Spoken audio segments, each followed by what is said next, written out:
So just so we can get a little bit more of a clearer idea or conception of this duality, in psychology it's called black and white thinking in terms of opposites. Either things are either one way or they're another way, and there's no in between, there's no grey area. So I'll go through a little list to give some examples of this kind of black and white thinking.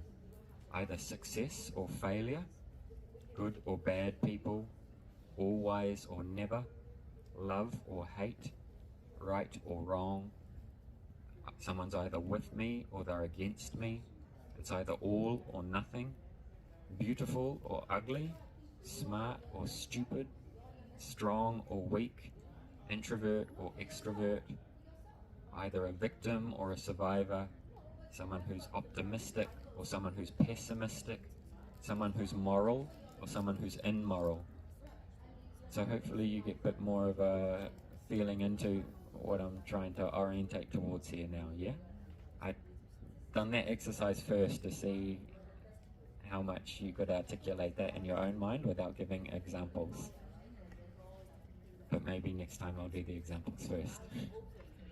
So there's definitely some themes amongst what you've all shared here, and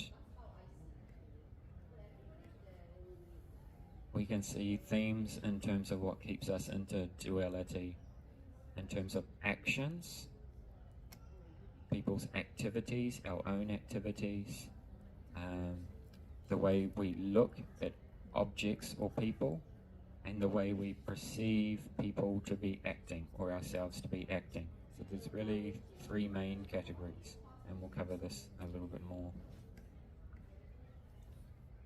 So Atmavan Jagat, depending on your own state of mind, we project our own qualities or our own vision upon the world. And whatever is our vision, whatever is our set of morals or beliefs, we, in our conditioned state of consciousness, very much we either very overtly or subconsciously below the surface, we think everyone should be following the same way that I do. Like if I'm following a particular religion, of course this is the best religion. And of all this religion, I have the best guru. You know why I have the best guru? Because he's my guru and I'm so clever because I've got this guru, right? Everyone is thinking like this. Whatever I'm doing, I follow this diet, so it's the best diet. And you should also follow this diet. Why don't you follow this diet? What's wrong with you? So we're always thinking like this. Sometimes it's very, very overt. And sometimes it's just very much below the surface. And we're trying to, when we communicate with someone, most often, we're just waiting for them to stop talking, so then I can then promote my agenda and try and do my sales pitch for my agenda. This is, most people, their conversation is only on this level. So all this is duality, all that superimposing my perspective onto everything, onto everyone, onto everything I see all the time. And this causes contraction of chitta and suffering. And the more we superimpose this dualistic vision on the world, we suffer and all our relationships suffer. And the more we can expand this contextual horizon, the more we will be happy, and the more everyone else around us will also be happy.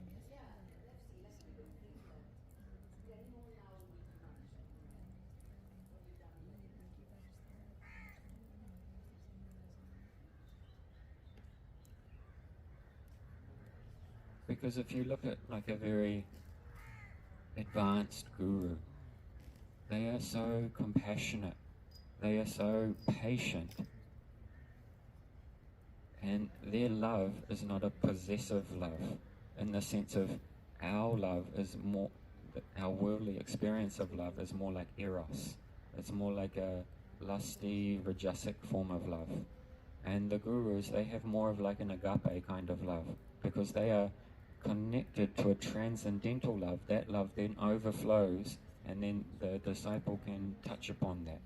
So it's not a possessive kind of love in the sense that I have to possess you and you have to do this, this, this, and that for me, and then I can be happy. And basically, if you don't do this, big problem coming. This is a business arrangement. And so this is the Greeks had so many different kinds of love, but in Western society we just have this one word, but actually there's such a spectrum of love. And so the realized guru, he's on the highest platform of love, and there's no tinge of the gunas in that relationship. And so that is why it is such a great relief to come in relationship with someone who has that kind of love. And that can show us by their own example of actually what is love and how to love. Otherwise, our natural default position will be in the conditioned state. There's always a varying spectrum of this possessive love. You should do this for me, you should do that for me, either physically, mentally, emotionally. And when this contract is not fulfilled, big problem coming. Maybe some of you experienced that in life, I don't know.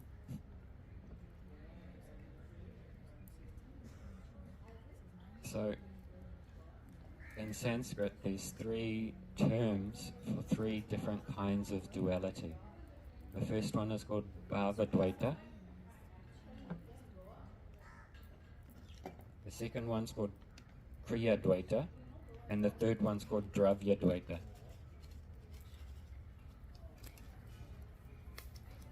So the first one, dravya-advaita.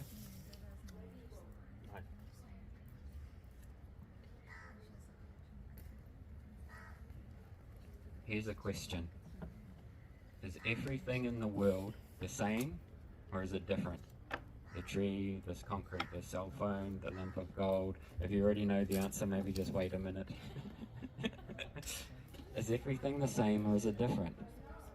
If you walk out to the beach and you step on some dog stool, and then you wash your foot off, and later on in the day someone gives you a laddu, a nice blessed laddu, is it the same thing, or is it different? Is this all explainable? Yeah. Yes. I think in one sense everything is the same because everything is grace.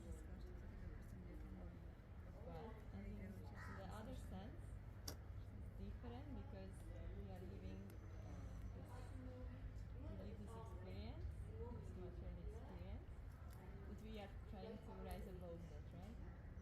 To arrive to that point when we see that everything is the same. Everything is God and everything is grace. Okay, so that's a very nice answer. Everything is grace. If I can define the question a little bit more, are all the objects of the world, are they the same things, or are they different? They're different?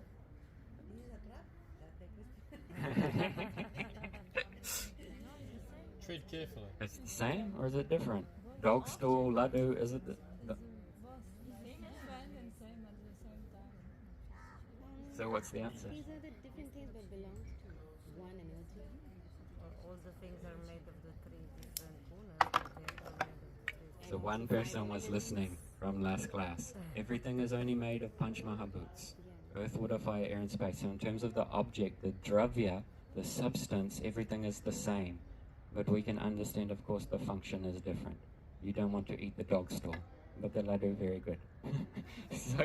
so in terms of dravya, there's only one thing.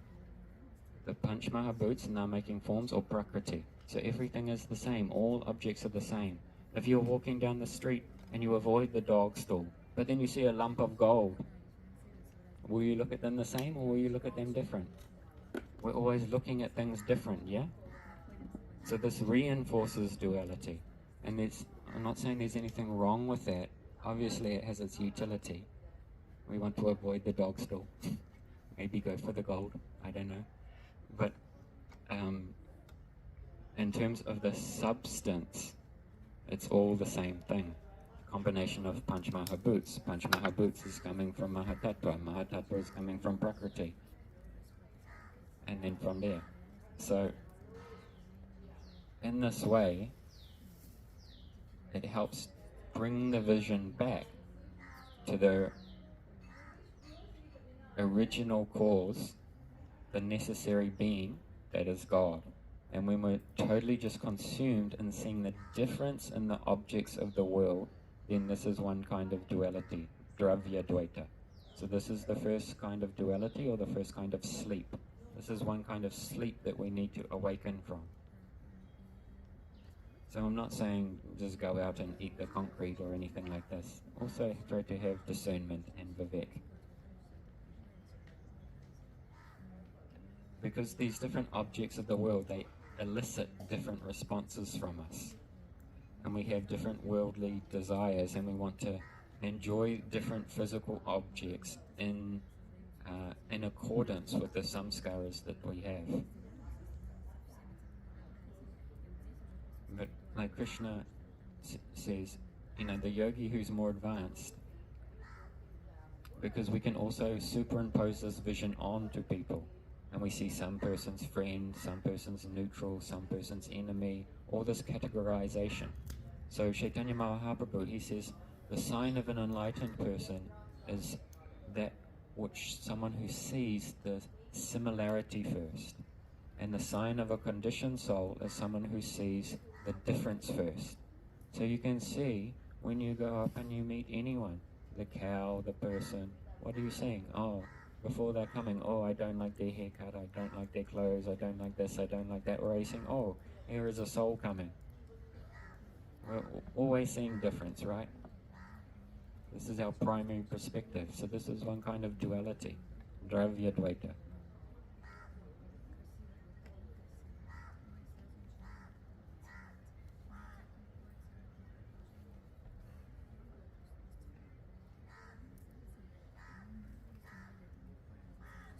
So sometimes in this, when we try to come out of this duality, then the pendulum swings the other way. And, okay, so everyone's just a soul. I've heard everyone's a soul. And now I'm going to try to superimpose that onto my vision, which is another kind of duality, because now the pendulum has just swung the other way, and now you fixate onto that perception. So that's another kind of black and white thinking. See how tricky it is? And then you'll superimpose that black and white thinking onto everything, and you'll try to artificially hang on to that vision that you're not qualified for. And then again you're in the trap of black and white thinking. So sometimes we hear these teachings, everyone's a soul, or everything's Brahman, everything's one. Yeah? And then, okay, so now I'm going to look at everything's just Brahman, or I'm going to try to artificially follow everything's just a soul, and I'll try to superimpose that intellectual concept onto my vision. And because one's most likely not at a realized state of this, then they're superimposing a concept onto their vision of reality, which is what we always do anyway. But this is another kind of pendulum swing, thinking that all the objects of the world are different and that's the real reality. Now the pendulum swings the other way. Oh, everything's one, everything's just Brahman, this is what I've heard. I maybe haven't actually, I'm not abiding in that realization. I'm just intellectually, artificially trying to situate myself there. This is just as much as duality as the person, the materialist who is totally absorbed in the objects of the world. Both of them are black and white thinking. That makes sense? So the next one, Kriya Dvaita. Is everyone doing the same activities in the world or not? Question. Indian head nod? Is everyone doing the same thing or not? Yeah? Everybody's living, but in a different way. Someone's carrying bricks, someone's a CEO of a multinational companies, someone's flying a plane. Are they doing the same thing or not? Yeah?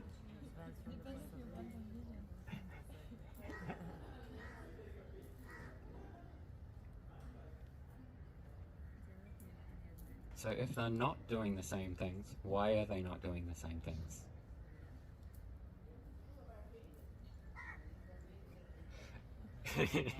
Pop quiz.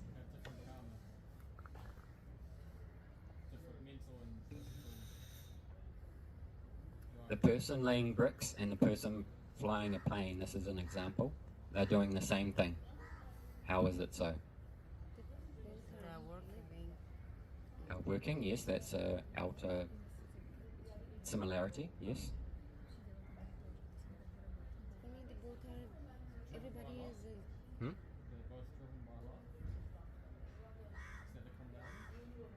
I mean, that's a very deep answer and the ultimate answer to everything, but I'm not quite going that deep yet. For me, it's like they're doing the same thing. They're living the life. They're eating. They're doing the things that they need. Mhm. But because of maybe the karma, or they're just living it differently, but they're doing the same thing. So, what makes it different and what makes it the same is the motivation. Because one is leading to karma and bondage, the other one is leading to bhakti or liberation from material consciousness. See? So, one person, if they're offering the fruits of their activity to Bhagavan, to the Lord, they're now freeing themselves of karma and they're slowly elevating from the materialistic consciousness to the spiritual platform. And that person who's doing the same thing, but he's thinking, money, I'm going to get this money, when I get this money, I'm going to go to the pub, and I'm going to go to the pokies, and going further and further and further into bondage. So the person who's laying bricks, he is soaring to, with the conception of bhakti, he's soaring to the spiritual world. And the airline pilot, thinking when I land, I'm going to enjoy with this air hostess and go to the pub, he's descending down into the hellish planets at a very fast rate. So it's all about our motivation. So this is Kriya Dvaita. The second kind of duality, seeing duality in activities. So also try to relate this to your own life, because to be in the samadhi of bhakti is to always be engaged in Krishna consciousness. But sometimes we're thinking, oh, when I'm chanting my rounds, then I'm engaged. When I'm serving Gurudev, then I'm engaged. But other times, then I'm in Maya, then I'm in karma. Then you're seeing Kriya Dvaita. You're seeing difference in activities. And because you're seeing that, then you're stepping out of bhakti. But everything can be bhakti. Of course, we know there's different levels of bhakti, Shuddha bhakti and this Mishra bhakti. But everything can be dovetailed to the Lord. To just see how in your own practical life, we're always implementing this Kriya Dvaita, difference in activities. Oh, I wish I was doing this, and I have to cook for the devotees. I don't want to do that, and then get myself in a big hiss about it. Or I've got to do this service. I don't want to do that. I want to do this other service. What's the difference between the services? Nothing. Only your mind. What's the difference between heaven and hell? Just one thought. One thought only. So this is Kriya Dvaita.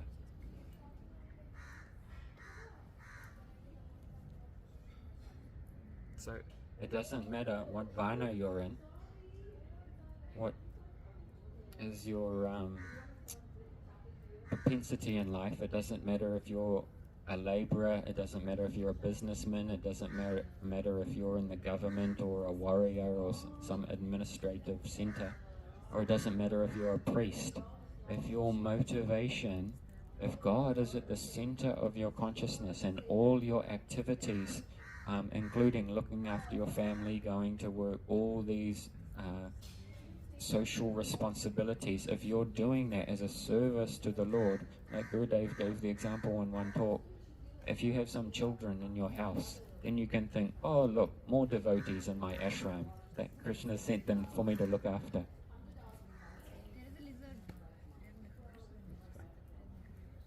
It's come for Harikatha. So just see how we read things from Sastra and then we superimpose dualistic thinking on that. Oh, if I want to advance in Krishna consciousness, I have to be a sannyasi or all this and that. And the pendulum just swings the other way. Ding, ding, ding, ding, ding, ding. Our whole life just goes like that. We bring that right into our spiritual path too. Very hard propensity to get away from. So the next one is Bhava Dvaita, one's conception in life. Does everyone have the same conception or not? Yes? Are you sure?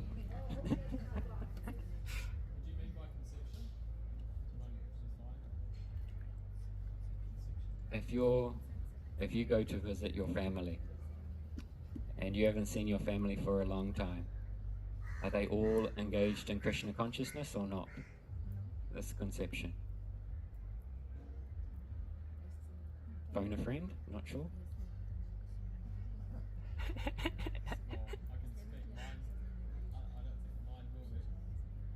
You don't think yours will be?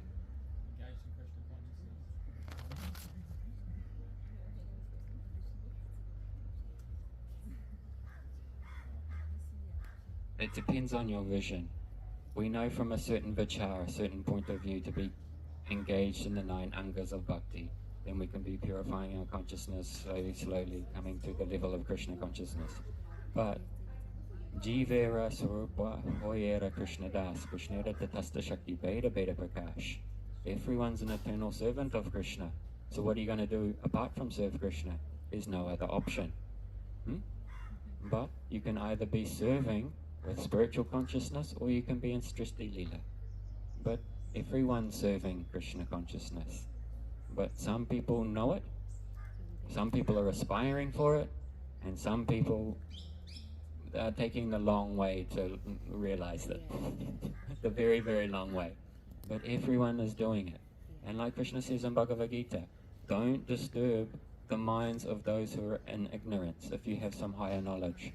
Because for some people, for them just to be engaged in their worldly activities, thinking about money to support their family, that's their level of adhikar, of eligibility. And for them to be engaged in that activity, that is slowly purifying them. And then their consciousness can become more sattvic and more expanded and come to a higher level of understanding. And if you try to preach on them, oh, give up this family life, give up this, become a sannyasi, blah, blah, blah, because I've read this in the scripture and now my own mindset is pendulum swung the other way, so everyone should be doing that. You just make disturbance for that person. And you can become a big obstacle, actually, in their spiritual development. So that's why Gurudev says, just be friends with people. And then in this way, people can become favorable. Otherwise, if you're just trying to preach, superimpose your beliefs on them, this can create a lot of problems. Of course, there's time, place, and circumstance for everything. But we first want to see that everyone's serving Krishna. But if I can support someone in some way to come closer to a realization that they could be serving Krishna in a lot more conducive way, not only for themselves, but also for Krishna, this will be very nice. Rather than have to go down into some other places and then come back in the cycle again and again and again. So this is the third one, Bhava Dvaita, one's conception. And so let's relate this to our own Sangha now, our own group. Is everyone serving in the same way or not?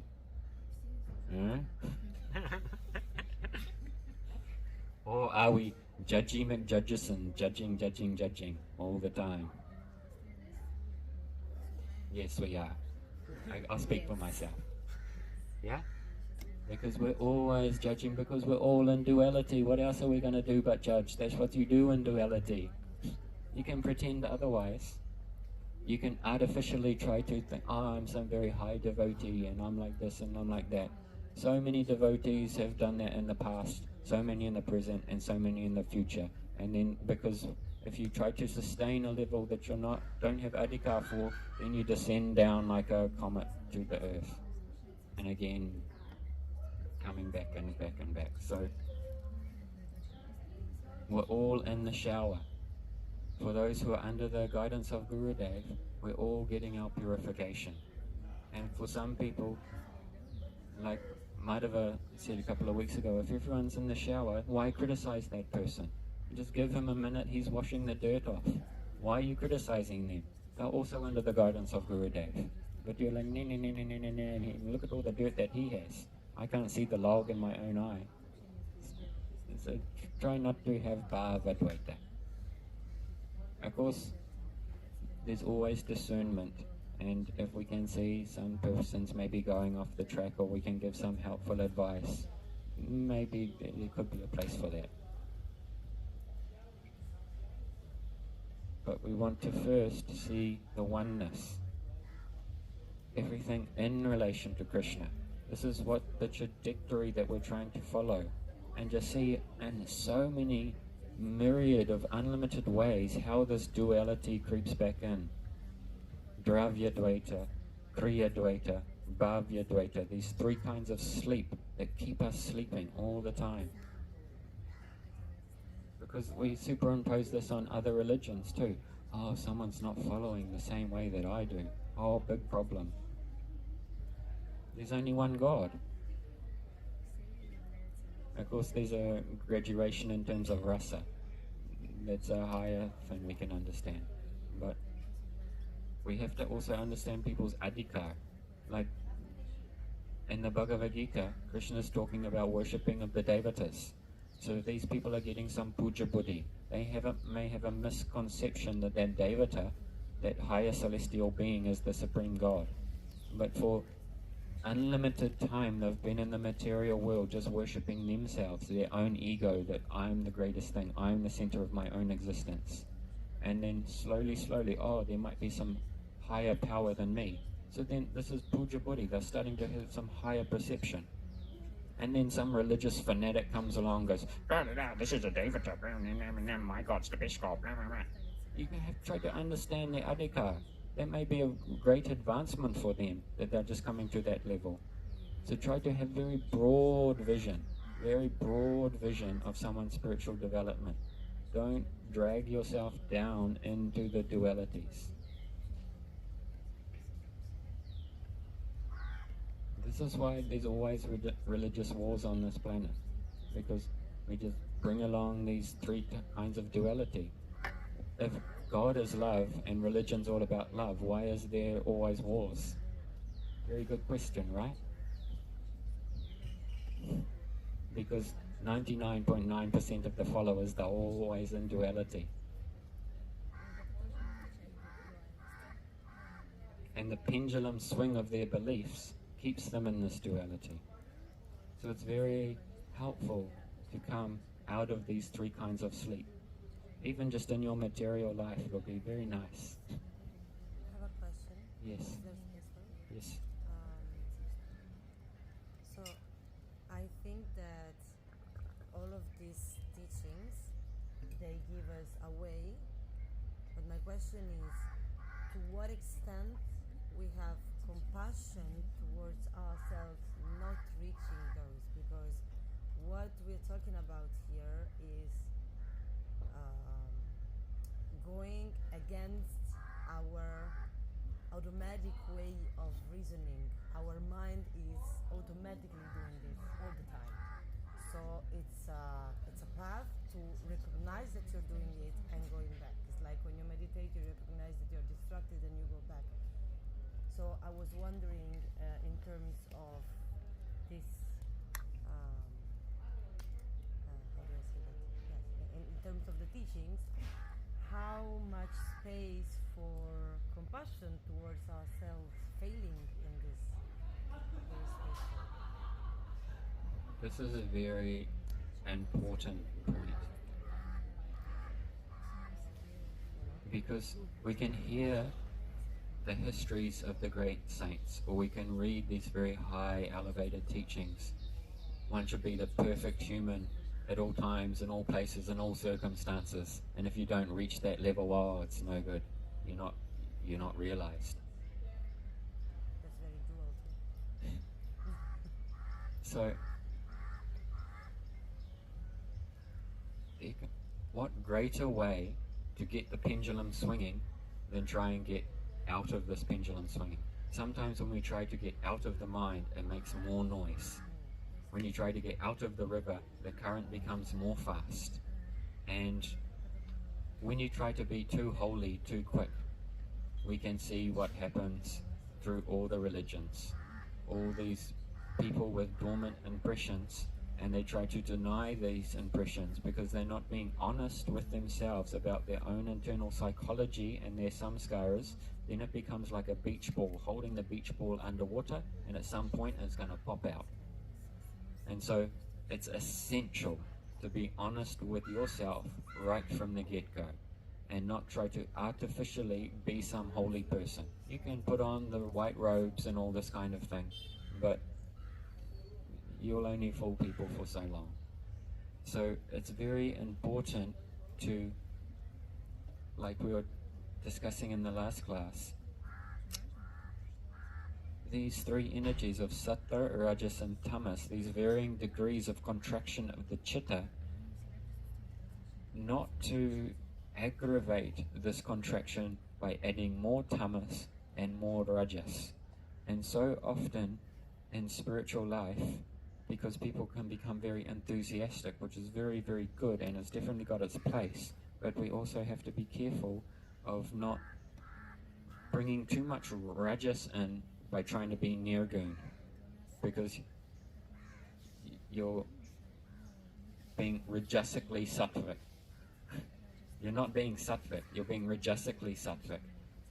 And the nature of rajas is very unstable, so it will descend into tamas at some point.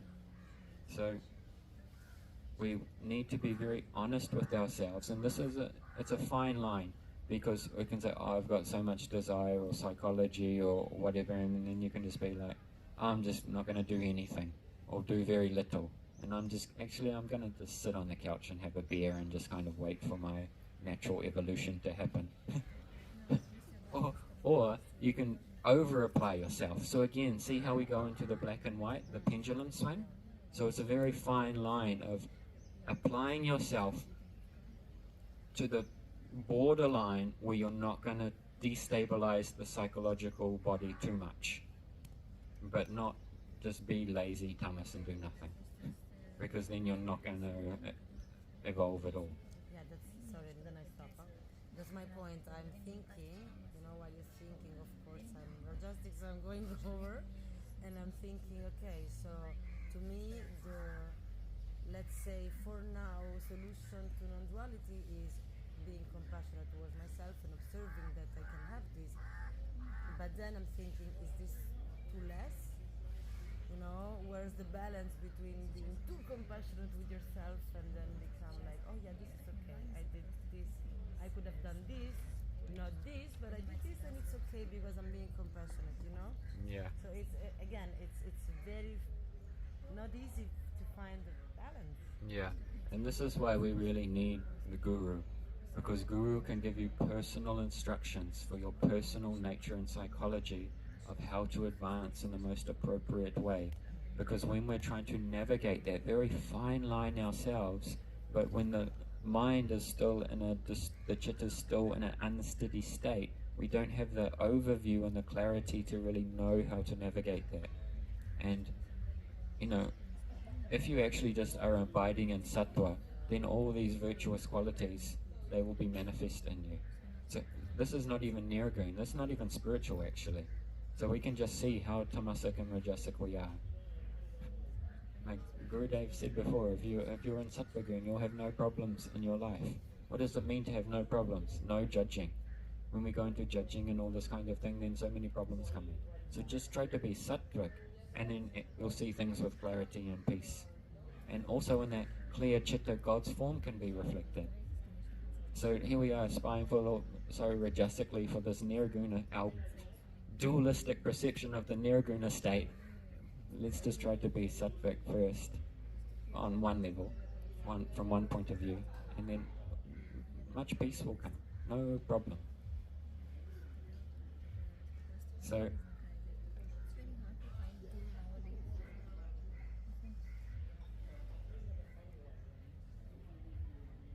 everything depends on sincerity. If you really are crying, really reaching out from the core of your heart, then Guru will come. If you want Guru, but you also want chocolate ice cream just as much, then it may be a little bit longer before you get rid of. So really try to have this burning like a fire, because we are lost in this contracted state of chitta, trying to navigate here, there. We've been in this cycle since beginningless time, always just superimposing our dualistic vision on everything, thinking, we won't say this to ourselves, but subjectively we have the narrative internally, oh, I'm not in duality, everyone else is. And if everyone else just thought and acted the way that I did, the world would be perfect. Yeah. Well, like, what's wrong with you? Why don't you just follow how I do? Then the world will be perfect. Maybe I should get on Instagram and social media and just post about it. I think that will actually fix everything. Because my opinions on social media, that's going to make a huge difference to the state of the world. We're funny creatures. So we have this tendency. No one thinks they're in duality. But it's not until you actually spend time in the company of someone who's actually abiding in the transcendental state, then you can see, whoa, I'm way down in tamas. Way down. In some African traditions, there's a trickster god called Ishu, and he likes to stir up the pot a little bit. So there was two men who were very good friends, and they were both farmers, and their farms were a little distance from one another. And so Ishu came along, and he had a hat, and on one half of the hat it was green, and the other half of the hat it was red. So he walked past one farmer walking in the field, and the green side of the hat was facing him. And then he carried on walking down the road, and he turned the hat around, and now the red part of the hat was facing the other farmer. And then later that day they came back to the village, and then they met one another, and they're like, oh, did you see that man wearing the green hat? And then the man said, no, he was wearing a red hat. Like, no, he was wearing a green hat. And then they ended up getting into a fist fight with one another. And then Ishu came along and said, you're both idiots. I was wearing a hat that was green and also red, and I done it just to trick you. So sometimes the gods can be tricksters, because we have to awaken from this dualistic state of just black and white, black and white, black and white. And we actually have to abide in the grey. The grey state is where you'll reconcile things. Because when you're just trying to come to a level of to fit everything into your one-sided perspective, you'll never come out of duality. When you can start to reconcile, then this is coming out of duality. When you can have the freedom within yourself to hold multiple views at the same time, then you'll start to come to the level of reconciliation. Achinta Bheda Bheda Tattva, simultaneous oneness and a difference. Then we'll come to the level of non-duality.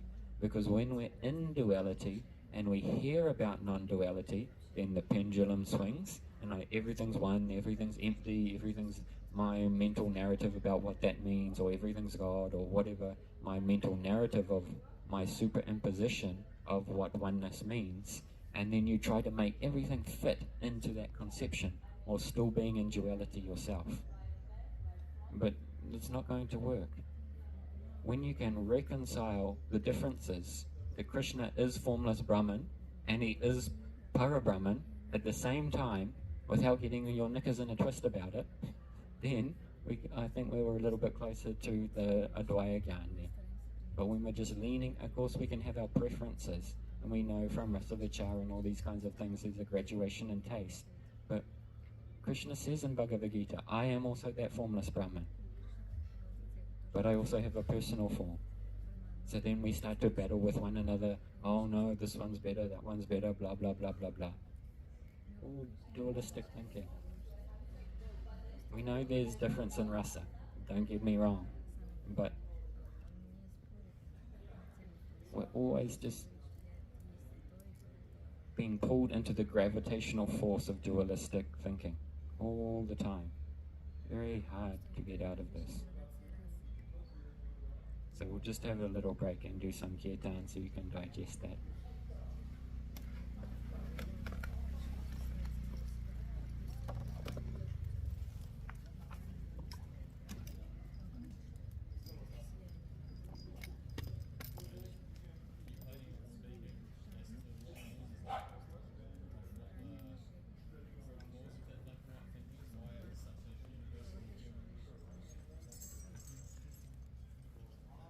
We can say that really, like I mentioned, you'll have no problems in sattva, so it's,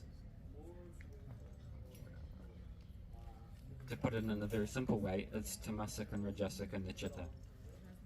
Because the basic function of mind is kalpa vikalpa, accepting and rejecting. And this black and white thinking is accepting and rejecting, yeah? So when you sattvatize the chitta, then you'll be able to accommodate multiple views at the same time.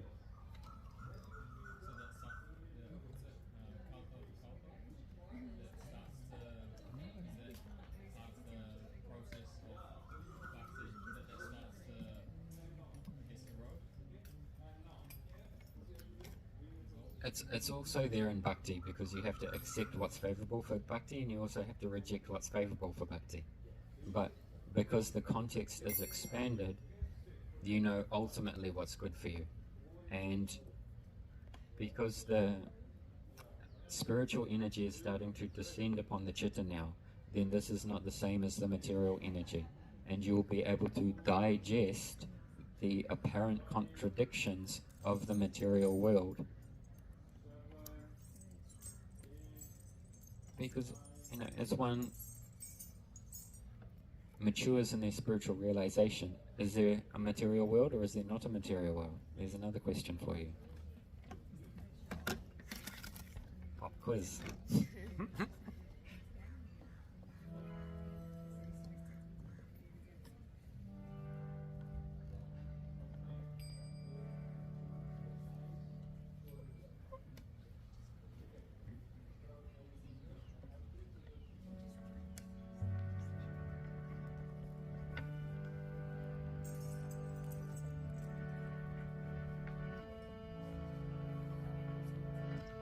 Hare Krishna, Hare Krishna, Krishna Krishna, Hare Hare, Hare Rama, Hare Rama, Rama Rama, Hare Hare,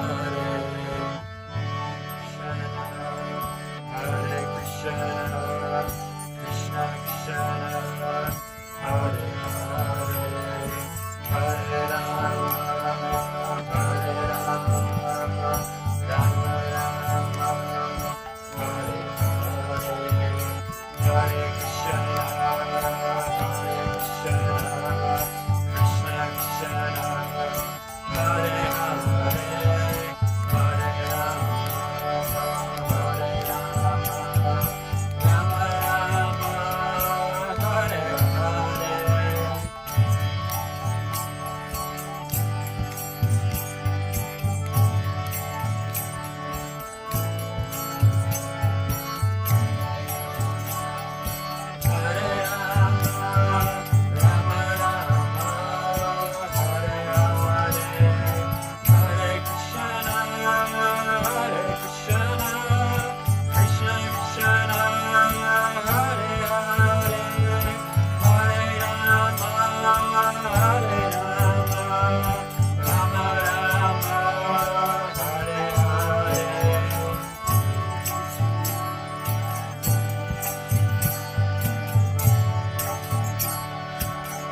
So we'll move towards wrapping it up now. Try to.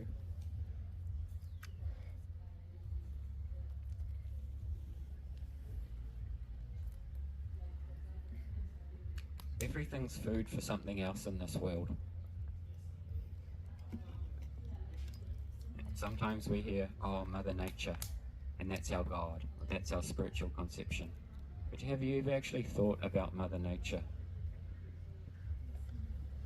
For those who are gardeners, they might have a bit more of an insight. I was sharing this with a friend of mine a few months back, and I gave her some gardening advice. And then and the garden wasn't going very well, so I was like, you need to spread some dead bodies on the garden to make things grow. Because that's what compost is.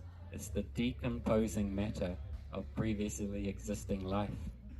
So everything in this world is growing on the bodies of that which came before it.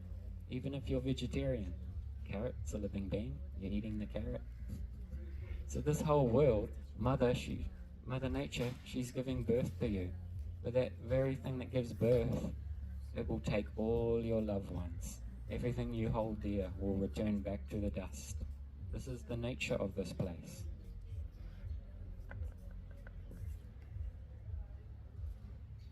So sometimes even that, the pendulum swings, you know. Oh, Mother Nature, very nice, giving birth, Gaia. The same Gaia will take everything, all your loved ones away from you.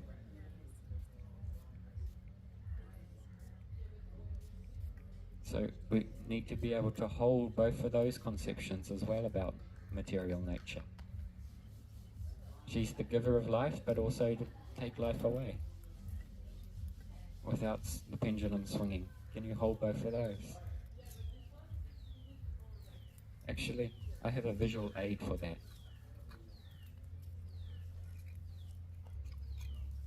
You can pass this around and look at this picture.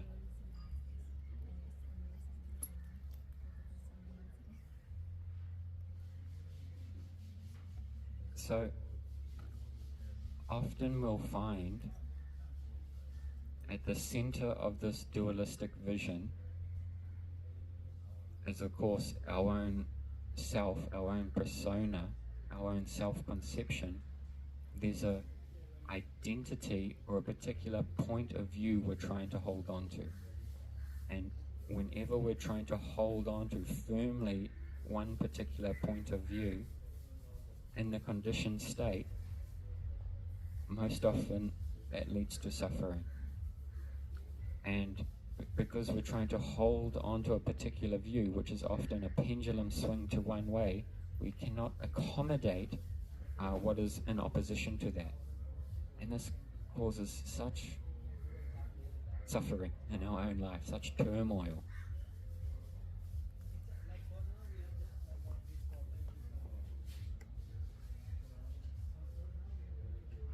So we have to let go of strictly adhering to these particular points of view. And I'm not talking about then just being in a state of kind of stupidity, not having any preferences, just wandering here and there like a lost person. Of course, we'll always have preferences in accordance with our samskara and individual nature, but you can maybe reflect back on your own life and just see, when you were suffering the most, was there a particular point of view, a particular preference of how you wanted things to be, how you wanted someone else to be, how you wanted a particular situation to be? And because that situation, person, whatever, was not arising how you wanted to be, it was a cause of great suffering.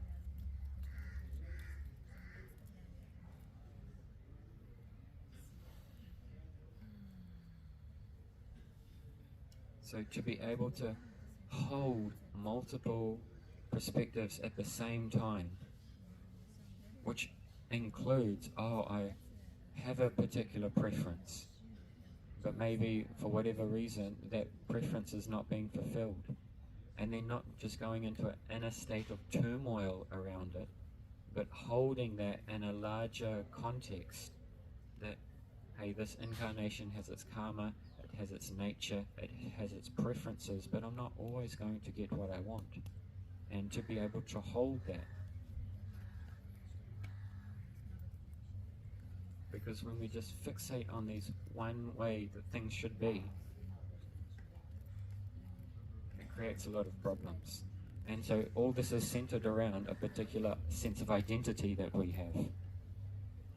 If you don't have any sense of identity, and just here, some people, well, they maybe don't think they don't have a sense of identity. I don't really know what's true. I'm just some atoms, or this and that. They still have a vague self-conception. So, if you try to think about Atma, what can you say? Individual, yes. Eternal. But your own identity as being Atman. What can you think about it? Immortal, these are qualities, but your own actual persona, your own personality of being Atman, what can you say? Love? Purity. Love's pretty good. So, if there's actually love, then you want to please, like we can understand from our perception of love, love is to give pleasure to someone beyond myself, beyond my own persona. And so, when we're not absorbed in these three kinds of duality, and if we're actually trying to aspire or be situated in that love, then where is the room for judgment? Where is the room for all these criticisms? Of course, there'll be discernment. We have intelligence. God has given us intelligence. But there's no need to go into the constant narration of the mind, superimposing its judgments on every single thing. And so this is also the wonderful thing about Guru. Guru is so patient. In modern society, there's no room for patience. Everything's instant now. Buy it on the internet. Be here tomorrow.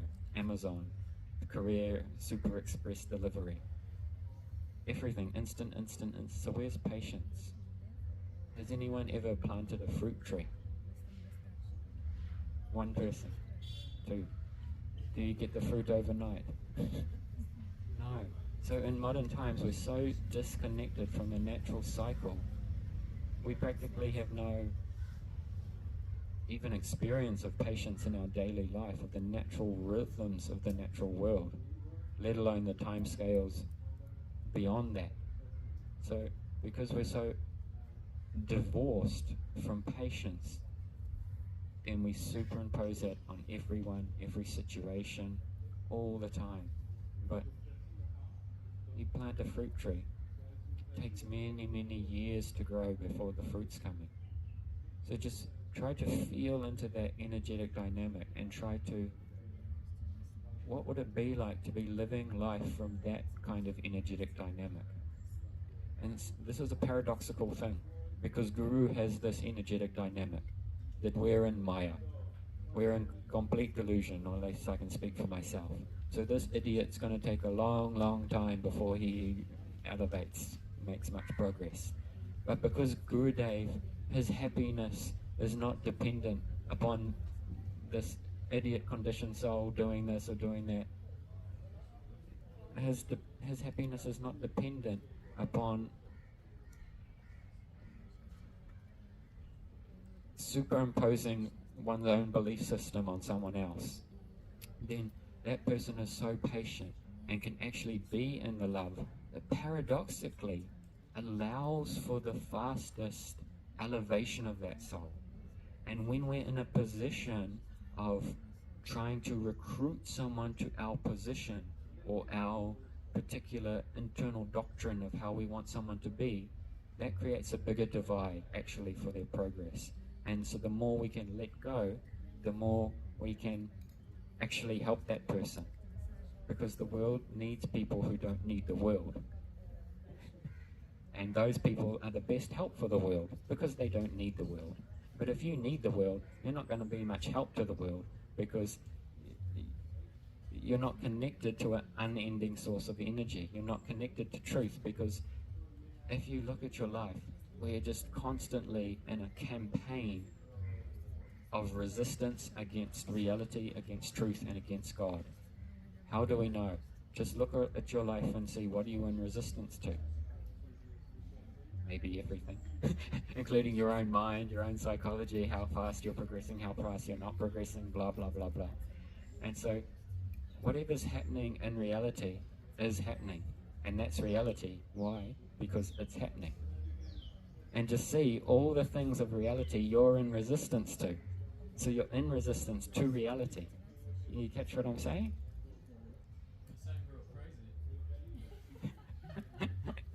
The writing's on the wall. All of us. So how can we ever be in a state of peace, in a state of alignment with God and truth, when we're constantly in a campaign in resistance to Him? So I'm not saying don't have any preference or try and make the world a better place or anything like that. Of course, we have our duties, but don't do it from a place of resistance. Do it from a place of connection and love. Then you'll be empowered to really help. When you're trying to fix the world from a place of resistance, then you'll become burnt out and probably very bitter and very angry. You can see this so much. And because you're getting your energy from the gunas, rajas and tamas, that energy source will dry up too, and you'll descend back into tamas. So try not to be in resistance. Your life will go a lot smoother. But also, don't resist when you are in resistance. Very important, because we all have karma, we all have this kinds of things, and you'll just be in resistance some days. And then when you start resisting that resistance, then you get depressed about being in resistance in the aisle. You know? So just see how tricky this black and white all the time. It's quite comical. If you don't laugh, you might cry about it.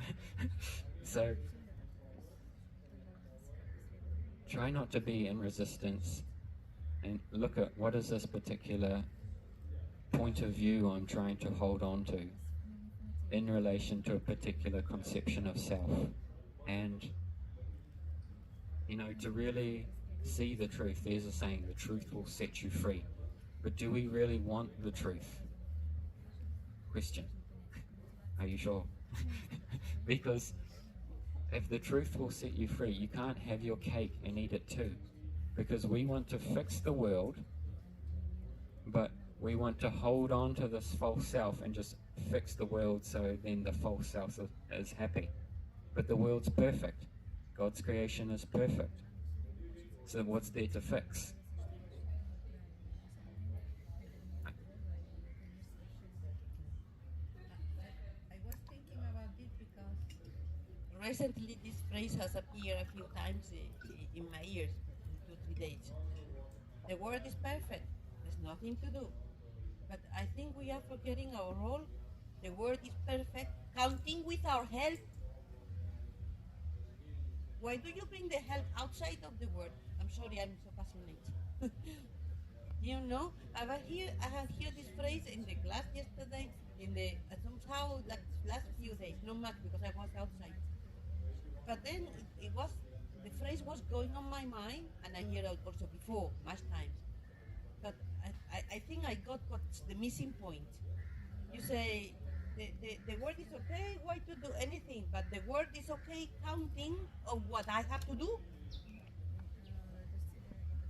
Counting that we help each other. Not that I'm dying and nobody hear me, or you are dying at a perfect, you go to somebody. You know, the word is perfect, counting with our help between each other, counting with our compassion, counting with our activity. Not that the world is perfect, somebody is dying and there must be a reason. You know, I think this phrase is missing. It just came out during the night to me, you know, and now you are repeating again. And I would like to know if you think something else, because see, everything is perfect. I'm repeating the same, but I don't know if I was clear. Yeah, I get you. Everything is okay. Just let it be. It is okay in this world because we have the capacity to do something about what we see.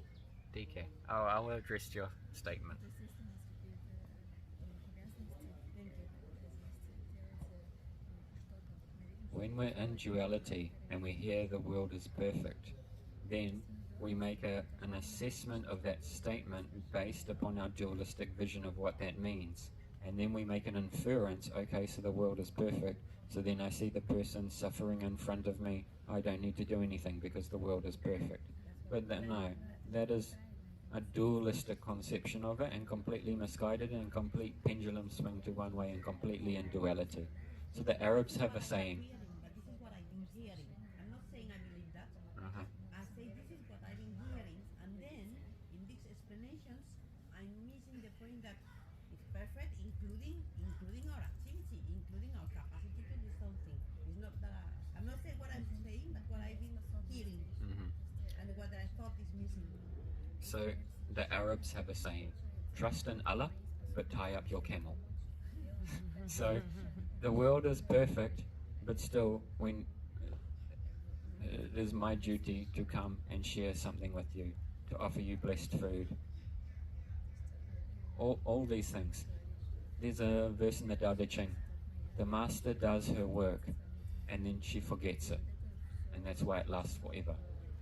So do your duties in accordance with your nature, with your time, with your place, with your circumstance, to the best of your ability, with your full heart, and offer that to Krishna. And whatever happens, don't be attached to the fruits of it. But yes, very much, the world requires our participation. Just like in Bhagavad Gita, Arjuna didn't say, yes, go away. Krishna didn't say to Arjuna, go away, you don't need to fight. No, be engaged in the world, but do it from a place not situated in dvanda, in this duality. And therefore, you will be empowered by simultaneously holding the perspective, the world is perfect, and simultaneously the world's fucked also. Because it is. Yeah? And when you can hold both of those at the same time, then you'll be more empowered to make a change. But if you're just in one, and then this is dvanda. Even if the pendulum you're going to has a nice non-dual packaging, you can still be dripping with duality in that non-dual packaging. So yes, we very much want to participate in this world, but not from a dualistic place. Because, there's another verse in the Tao Te Ching. There's a time for being ahead, there's a time for being behind, there's a time for being safe, there's a time for being in danger. All of these are seasons in our life. So there's a time for being completely in resistance, and there's a time for being in a state of clarity. Try not to be in resistance all the time, but that's just part of our nature. And then this is why I'm always giving the examples of the seasons. The seasons are just always happening, internally, externally. Don't be in resistance to it. When you're not in resistance, then your baseline of a Dvaya Gyan will raise. And you can be in a Dvaya Gyan while you're in Dvanda. Try to reconcile that. You can be in non-duality while you're in duality. Because our philosophy is Achinta Beda Beda Tattva. There's a oneness, but that oneness has variety. So how do we reconcile that? Because we're so used to the pendulum swinging and superimposing one perspective, or oneness means emptiness or devoid of anything, or what our ideas about it. We want to come to the reconciliation within the field of the heart. Oneness includes variety. And when I'm in a conditioned state, that variety is going to include psychological disturbances at times. While you're still conditioned and embodied, that's going to happen. Unless you come to the platform of Jiva Mukta, but that's a bit higher. So, I'll just finish with one other little thing. Because we're holding on to a particular sense of identity, a particular perspective, to actually see this truth, to see Krishna, it could annihilate this central reference point, the central false egoic self. And so at the same time we're reaching for the truth, we also don't want to let go of this false self, because we want to have Krishna, but I also want to keep my ego, and I kind of like myself, and just me and Krishna, if we could hang out as I am, that'd be pretty groovy. And if I didn't have to give up all my bad habits, that would also be quite nice. So we want Krishna, but we also want to hold on to illusion at the same time. So perhaps you know the story of Semele. Semele, she was a mortal princess, and Zeus, he had his lusty eye upon her, as he likes to enjoy. And so he started to enjoy with her, but only in the night time, and only in the shadows, and she would only catch a glimpse of him. And then so Hera, Zeus's wife, found out about another one of his infidelities. So she convinced Semele, oh, that's not really Zeus, it's some other demigod. You should test him to see if it's actually Zeus or not. You should ask him to reveal his full form to you. And so Hera convinced Semele, and so Semele asked from Zeus, oh, I want to see your full form. And Zeus said, this is not a good idea, but Semele insisted. And then Zeus revealed not even his full energy, just some, and she was instantly incinerated, burnt to ash. So one of the metaphorical meanings is, if you actually get a glimpse of the divine, actually your ego, your illusion that you're trying to hold on to will be incinerated. So at the same time we're reaching for it, we also don't want it, because we want to hold on to the illusion, yeah? So you have to be willing to be incinerated. Bhaktivinoda Thakur says, if you want to live, you have to die. Are we willing to die? Or we want to live but have Krishna come to our nightmare agenda illusion also and come and join us? He doesn't live there. He lives in the nirguna state. So we can't take any guna with us. So we have to be very honest about this, about our own internal journey to come out of this dvanda. Referring to that, I hear also that you have to die many times. It seems that the ego has the capacity to grow up, die, maybe burn one time, and then grow up again, like the tail of the lizard. I just got that image of Terminator 2 and that robot, of like the liquid robot, and no matter how many times he gets shot, he just keeps coming back. The ego's like that, you know.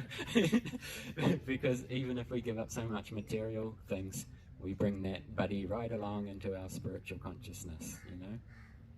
So what I mean is sometimes we see somebody, and as our projection, we see the person has a lot of ego and never has seen the divine, because the ego will have burned out, but maybe the ego was burned out and then come back. Yeah, because So we cannot say. this is the thing. Everyone's an eternal servant of God. And even if they have a very big ego and they're not interested in anything spiritual, whatever they're doing, if they're completely shut off, that is their means of purification. Because that will fail, they will go down and down and down in consciousness, and then they will become humble, and then from there, their spiritual life can begin.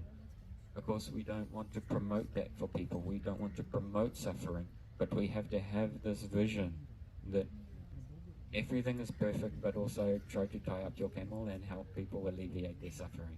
Hold them all at the same time and try to, this is why we have to be in the company of those more advanced spiritual practitioners who know how to give the appropriate medicine for where someone is at.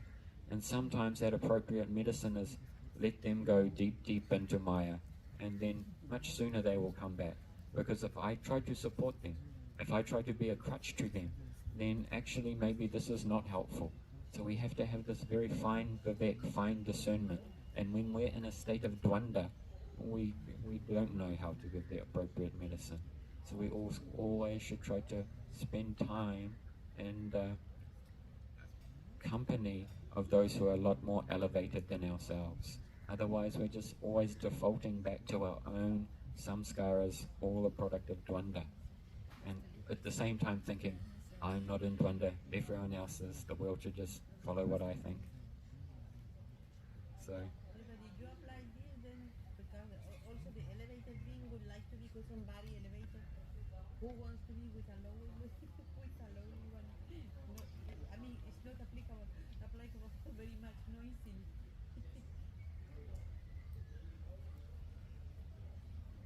What is a bad man but a good man's job? What is a good man but a bad man's teacher? So we should see where we're at in terms of our spiritual development. If our tender flower plant of spiritual devotion is very small, very tender, we should protect that very much.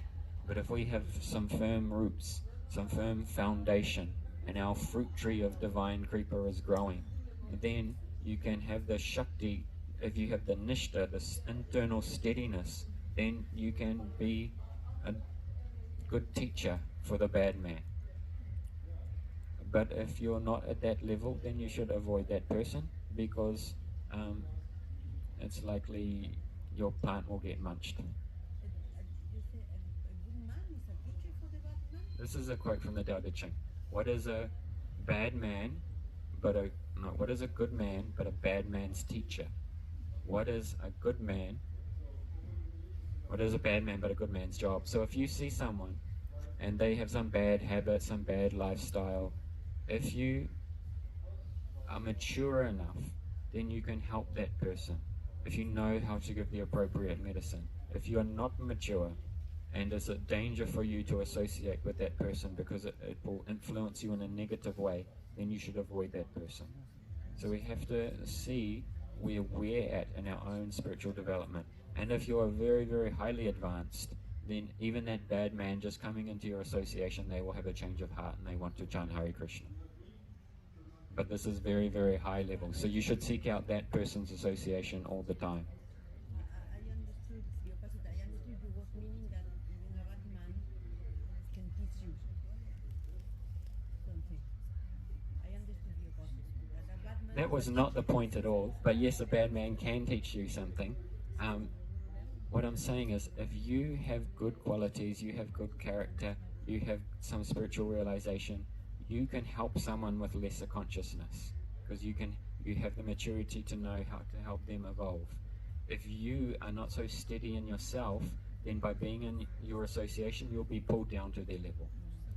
So we have to see where we're at. Do I have the steadiness not to be pulled down, or can I help the person?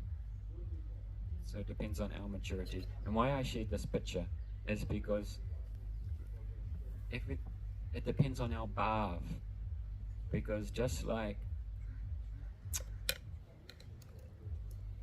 when Krishna was in the prison cell of Kamsa Maharaj, and then after he left, and then Subhadra came, and in the hands of Kamsa Maharaj, then that Devi, she became Mahamaya. But in the hands of Vasudeva and Devaki, she was Yogamaya.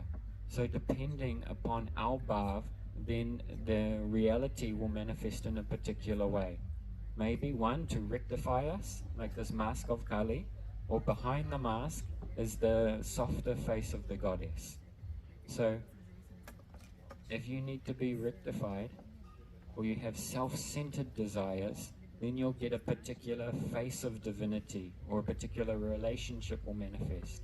But if you actually have the eyes of love, then you'll see Radha Purna Shakti, Krishna Purna Shakti Man, Dua Bhaktu Vedanasi Sastra Praman.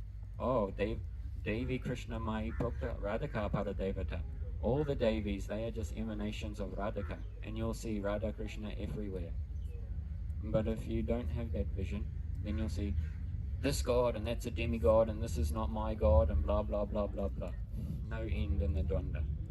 So I'll just end with a very nice quote from Madeleine Debray, a French lady who the Vatican named Venerable in 2018. Everything is so beautiful when you can look at it with a little love. Hare Krishna. Do you want to do Kirtan?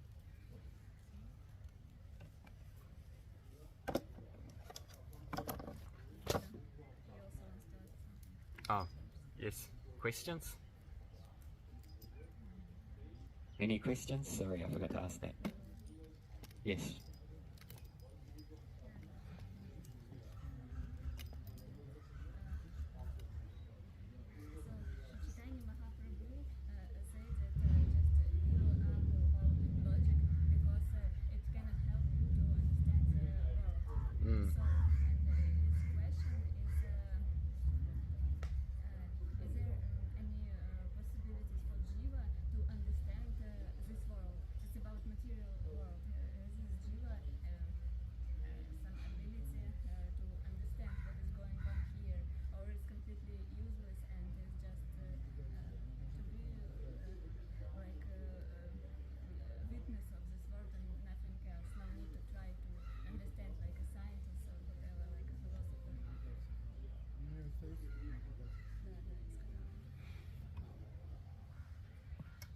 the last couple of classes we covered Sankhya Darshan, Vedic metaphysics, also covered in second chapter of Bhagavad Gita. This is a very scientific analysis of the metaphysics of this universe from the Vedic perspective. So you can very much understand this universe through a Vedic metaphysical lens that is definitely available. It does also depend on one's individual nature and wiring. It's not that everyone has to have the scientific vision and understand all these things. What's really important is to understand how we can come to this platform of love and our relationship with Krishna. And for some people, it may be conducive for them if they're a little more intellectually inclined to understand some of these metaphysical things. And also when we're chanting Maha Mantra, so many things will be revealed in your consciousness. So there's the potentiality just by chanting all the various interacting layers of material nature, all the different planes of existence, all the different planets in the spiritual world. All these things can become manifest in your consciousness.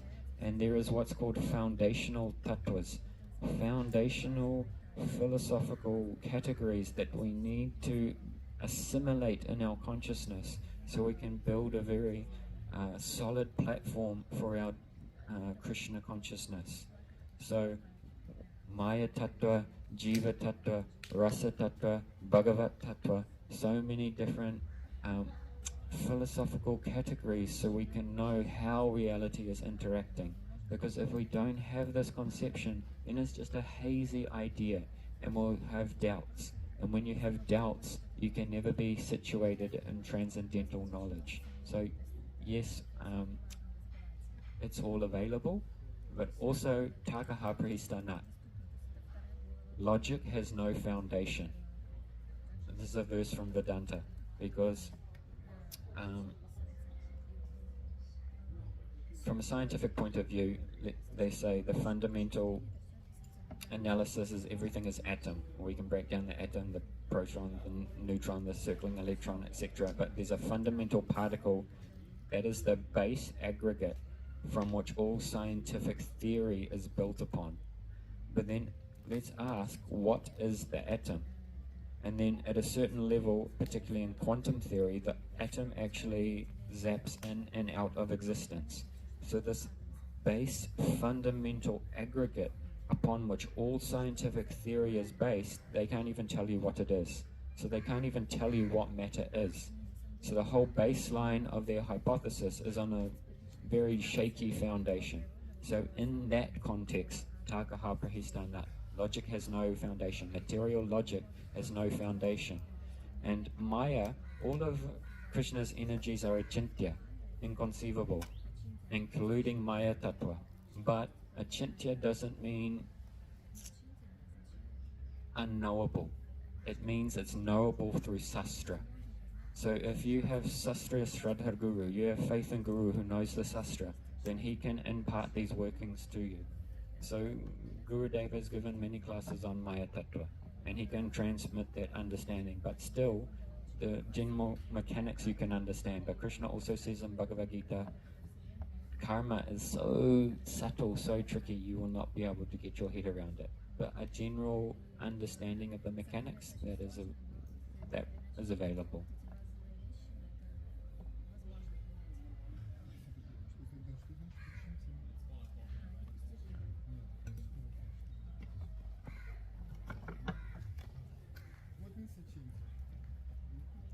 Inconceivable to the conditioned mind. We'll just have to wrap it up because we're running out of time. Yeah, questions during lunchtime.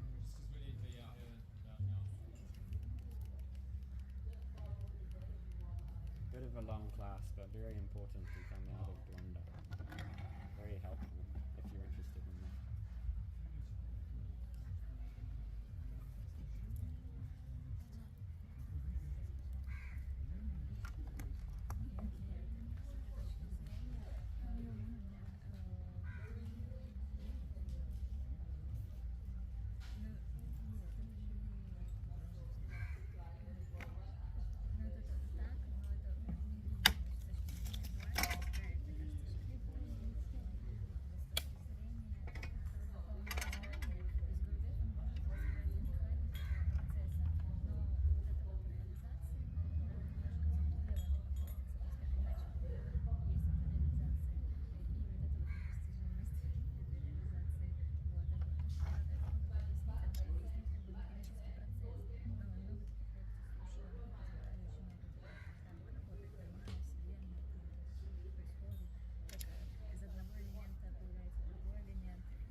Okay, good. Thanks.